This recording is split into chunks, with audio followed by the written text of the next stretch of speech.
All right, so I'm gonna walk over to the apple trees right now, just because they're in the shade and you guys can see the wonderful apples that we've been growing here at Lazy Cream Farm. We have 3 trees that are producing Macintosh apples, and they are doing really, really well. I'm gonna try and get my face out of the sun here. And so let me go ahead and show you guys what that looks like. We have a couple of trees that are doing really well, some are not, and that's okay. But apples are apples, and I love them tremendously. So let's go ahead and look at our apple tree here. So we have lots and lots of apples as we come through. Lots and lots of apples all the way up to the top. Lots and lots of apples. So, and this is just one side of the tree. We have a whole nother side that are covered. They've been dropping apples left and right. We also have lots of deer poop. So for those of you that not sure what deer poop looks like, here you go. There's some deer poop. And we have lots of it. And so we have to go ahead and pick up those apples. I thought the deer would eat more apples, but they really haven't. We've harvested a ton of apples off of these things. And so if you want to look at what this tree looked like before we had all these apples, one of our previous videos where we trimmed them all and thinned them out has produced an unbelievable amount of apples. So we can definitely say it's helped. I've been really happy with the amount of apple production off of this tree. This is definitely the ugliest of the apple trees by far. We're gonna have to do a lot of cleaning up. Again, it's way too tall. You can see it goes all the way up and it is full of apples. And so there's actually 2 broken branches. So this branch right here with my finger is actually a broken branch that snapped off from the top. I don't know if you guys can see it, but it's like right there is the broken off section. And then we have a second limb that has snapped off right here, and it's literally just hanging there. So I need to go up and grab that one and get that down and just kind of get it all cleaned up. But this is one of the trees that was pretty much the ugliest one out of all of them. I wasn't sure how I was going to do. We cleaned up unbelievable amounts of limbs off of this thing. We're going to have to lower the height again, which is fine because that's what I've wanted to do. But right now you can see we have apples all the way up the tree. Like, it's crazy amounts of apples. Now for this tree over here, it's a little windy here today. Wind's starting to pick up. This one didn't produce as much as we thought it would. It is kind of an odd shape, but we don't have a lot of apples up at the top. Like, it's just spotty. And so we're not really sure what we want to do with this tree. We might kind of trim it a little bit more, maybe chop off a little bit more. But we did have this one section over here on this tree that did very, very well. So you guys can see, right, this has a bunch of apples on this side. So, you know, it's one of those things where we'll have to make some decisions in the winter about how we want this tree to look. Obviously, it's always easier to harvest apples when the trees are shorter. So we might go ahead and maybe trim off maybe some of the top of this tree right here, just so that we can send energy into the lower parts. But we'll see. So I'm gonna contact a few people and kind of see what they think about it, if it's worth it or not, or if we should just leave the shape as is. So those are apple trees. They've been doing really well, really can't complain. Like I said, look at all those apple trees all the way up. So it's insane. Now I definitely need to learn how to make applesauce and apple cider. So I'm gonna need a cider press and all that good jazz. So that way we can go ahead and get some fall stuff going, right? But here in the apples, our grass is green. That's because we have shade. But everywhere else, we have lots and lots of brown. Now we did have some fog yesterday, which was pretty awesome when we went to market in the morning. Up on the hill, you could see down into the valley, and it was all just fog. Like, it was pretty awesome. But I'll come over here and show you guys what that looks like. You guys go on a little adventure. Here you go. All right, so yes, this grass, you can see, brown, straight brown. There's nothing. This grass has gone dormant. But there is the soybean field. As you guys can see over here, Rick is getting ready to harvest here soon, probably in the next week or so. But yesterday morning, all of this was covered in fog. And so it was pretty awesome. So you could stand here and you could just see it was just straight fog all the way around. So that's why you see some of the grass is a little bit green, because there was enough moisture there to kind of hold on for a couple of hours. But for the most part, most of our grass is just straight brown, right? Like I said, I have not mowed in quite some time. I can't remember the last time I mowed. That's how long it's been. All right, so let's go check out the roads and see how we did. All right, so as we're making it down to the rows, you guys can see we've kind of cleaned up our corn area here down the row.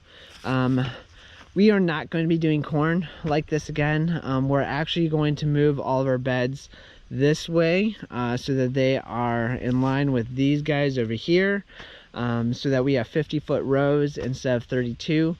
And so we're going to do 50-foot rows all the way down to the end of where those soybeans are. Now the cover crop has been coming in great. I haven't been able to establish any new cover crops at all, just because it's been so dry. So this was kind of like a test plot. I wanted to see what it looked like. I've been really happy with it. I would like to add more, but it's just been so unbelievably dry. We haven't had any rain. And I don't want to keep watering this in. I'd like Mother Nature to do it. So we're going to go ahead and keep trying, hopefully praying for some rain and some cooler weather. Now, this is our squash, summer squash, and our zucchini area. So this row was summer squash. This row and this row were our zucchinis. Now we are at the end. We are completely at the end. I think we have 1, 2, 3, 4, maybe 5. I think that one's dead back there. 5 plants of zucchini. Now, would I do what we did this year again? Absolutely not. These are the original plants, and this was a hot mess every single week. I think we were in here spending way too much time trimming leaves, dealing with bugs, and so forth.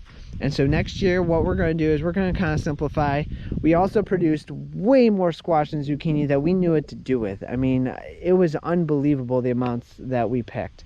And so I wouldn't do this again. So what we're going to do next year is that we're going to move our beds over, right? So we're going to do our rotation, but we're only going to do a single 50-foot row of zucchini and squash, and then we're going to do a second one later in the summertime, just so that we can kind of manage it a little bit better. A lot of people don't realize summer squash and zucchini require a lot of maintenance. You have to trim all of these leaves. So if I come over to this zucchini plant, right, you are literally trimming off all of these guys constantly as you get towards the end to better manage it. And so when you have 2 rows of it, you're constantly in here creating a lot of matter and greenery. And so I would not do this again. This was just way too much. There's other things that we could have planted that would have done better at the market. And so we're going to go ahead and kind of use this as a learning experience, which is what farming is all about, right? Definitely always a learning experience. But definitely would not do this again this way. It's just been too much. It's just, we knew that these plants could produce. We just didn't realize how much they would produce, and it's been quite a bit. So we're going to come over here and talk about these little areas. So you'll notice that there are some random holes. Hole here, hole here, and look, what do I see down below? Does anyone know what that is? This little guy right here, that is deer. So what the deer did is they came over, and you can see their footprint here, footprint here. They came over and said, hey, what's in here? And they poked their head in, and they ate our green bean plant. That's right. They went and munched on it. So here it is. There's our green bean. There it is. And there's the evidence to prove it. So, can deer go through your road cover? Yes. Are they hungry? Yes. So those are green beans. I'm not gonna go ahead and open these up right now because it's just a big mess. But basically we have green beans in this guy all the way down. They're doing really well. They're growing, but they're not producing right now. So I'm trying to figure out what's going on. In this row right here, we have green beans to the first hoop, and then we have radishes on the rest, and those have been doing very well for us. We have carrots here and carrots here. Our carrot germination was not great. Our lettuce germination in this row was a joke. I have 3 plants of lettuce, so something's going on in our rows with lettuce that I'm not really sure. I gotta figure that out because we want to do more lettuce next year, because it does really well at the market, but our germination just isn't what it should be. And I'm having to cover all of these guys because of the deer. As you guys can see, they're not afraid apparently to go through our row covers. And then next on the list is see, I need to cover crop all of this. See this? Cover. I gotta cover crop all this. But I can't because we don't have any rain. So that's been a huge issue for us. But this, as you guys can see, all of this is sweet potatoes. Yes. You remember the epic fail video from a couple weeks back? This is how much sweet potatoes spread if you let them. Now, let me see here. All right, so this is the actual sweet potato row. So this one right here. So all the way down, straight, that's the sweet potato row. It has literally spread all the way over here, and it has spread all the way over here, which is crazy, right? Crazy. So would I ever do this one again? No, absolutely not. It has been a huge mess. Are we gonna harvest these? Probably tomorrow. We're probably gonna harvest them because they take about 2 weeks to cure. And we're gonna have the hot weather to do it. So we're gonna just go ahead and pick those up, dig this all up, and then dispose of the vines as wonderful compost. But you can see that this single row right here has now covered up 1, 2, 3 rows on this side. This is where our peas were. So if you remember from our pea video, that's where those are. And then this was our epic fail potatoes, right? So we had potatoes in this row here, and we had potatoes in here, over here. And so these things just spread massive, like unbelievably amounts. And then this was all of our potatoes, and then we have our corn. And so this is all gonna get cover cropped, and then we're gonna take out all the rows over here and stuff. But yeah, the rows have been doing good. We've been really happy with our potato production. We got well over 30 pounds per row for each of our rows. So we had, let's see, 1, 2, 3, 4, 5, 6, 7, 8 rows of potatoes. So we had over 240 pounds of potatoes that we harvested this year. So that was really good. I would still do those again. I would still do the reds, the Yukon Golds, and the Kennebecks. Those did very, very well for us. So to wrap things up here, let's see. Oh, I got a lot of sun here. Let me walk over into this over here. All right, here we go. So here's the combine, tractor, trailer. Everybody's getting ready for harvest. So there's the combine in there. It's a Case 2166. We have an Oliver tractor over there with a batwing mower, and then we have the trailer for harvesting corn and soybeans. And so that's going to do it for today. I hope you guys like this update video. I know it's a little longer than usual, but been really excited, really happy. Finally fall's here. We can get some cooler weather, but we just need some rain. So all of you out there, please pray for some rain so that I can get some cover crops in without having to water. And we'll see you soon. So we'll catch you up next week for some more updates as we wrap up the season. And I hope everybody's doing well out there. So don't forget to like, share, and subscribe. And we'll see you next time.